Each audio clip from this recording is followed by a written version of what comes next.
America అధ్యక్షుడు Donald Trump త్వరలో భారత్కు వచ్చే అవకాశాలు బలపడుతున్నాయి.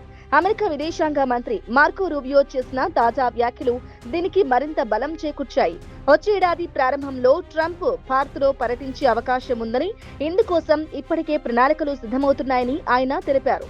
మరోవైపు భారత్ అమెరికా మధ్య నెలలుగా కొనసాగుతున్న ద్వైపాక్షిక వాణిజ్య ఒప్పందం తుది దశకు చేరుకుందని రూబియో వెల్లడించారు.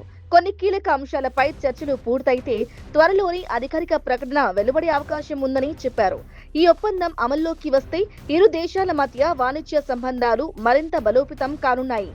ఈ ఏడాది చివర్లో తాను భారత్కు వచ్చి ట్రంప్ పర్యటనకు సంబంధించిన ఏర్పాట్లను సమీక్షించే అవకాశం ఉందని కూడా రూబియో పేర్కొన్నారు. దీంతో ట్రంప్ పర్యటనపై అంచనాలు మరింత పెరిగాయి.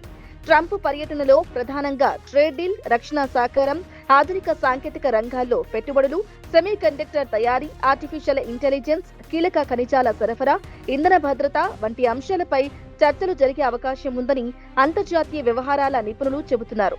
అంతేకాదు, ఇండో పసిఫిక్ ప్రాంతంలో చైనా పెరుగుతున్న ప్రభావాన్ని ఎదుర్కొనే వ్యూహాలు, క్వాడ్ భాగస్వామ్యాన్ని మరింత బలోపేతం చేయడం, రక్షణ రంగంలో సంయుక్త ఉత్పత్తి, సాంకేతిక బదిలీ వంటి అంశాలు కూడా చర్చకు వచ్చే అవకాశం ఉంది. డొనాల్డ్ ట్రంప్ చివరిసారిగా 2020 ఫిబ్రవరిలో భారత్ను సందర్శించారు. అహ్మదాబాద్లో జరిగిన నమస్తే ట్రంప్ కార్యక్రమంలో లక్షలాది మంది పాల్గొనగా ప్రధాని నరేంద్ర మోదీతో కలిసి ట్రంప్ రోడ్ షో నిర్వహించారు. ఆ పర్యటన ప్రపంచ వ్యాప్తంగా విశేష ప్రాధాన్యం సంతరించుకుంది. ఇప్పుడు రెండోసారి ట్రంప్ భారత్కు వస్తే అది కేవలం మర్యాదపూర్వక పర్యటన మాత్రమే కాదు, ప్రపంచ ఆర్థిక, భద్రత, వ్యూహాత్మక రాజకీయాల్లో భారత్ అమెరికా భాగస్వామ్యాన్ని మరింత ముందుకు తీసుకువెళ్లే కీలక ఘట్టంగా నిలిచే అవకాశం ఉందని విశ్లేషకులు భావిస్తున్నారు. ట్రంప్ పర్యటన తేదీలు అధికారికంగా ఖరారు కాకపోయినా మార్కో రూబియో వ్యాఖ్యలతో ఈ పర్యటనకు సంబంధించిన చర్చలు వేగం పుంజుకున్నాయి.